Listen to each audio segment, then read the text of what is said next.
guys, ako na pala ulit to, si Grisel. Ito na nga pala ang aking bahay. Mag-comment kayo sa comment section kung maganda ba. Maganda ba guys? Ayan ang aking ginawa.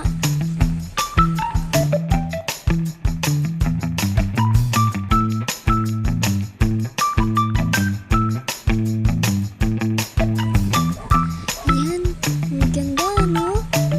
Ayan, papasok tayo sa loob.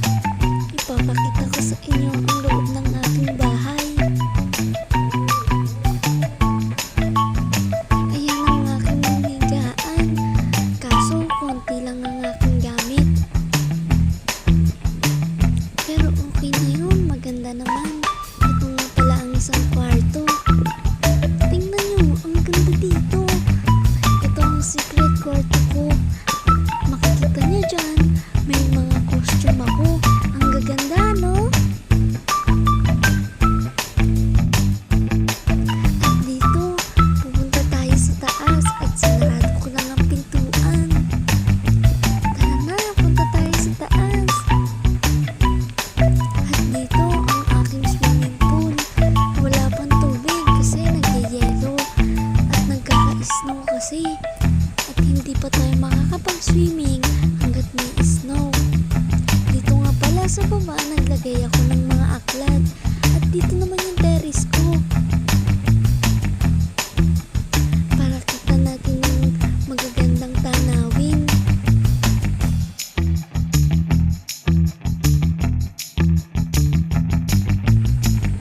At dito, bababa na tayo.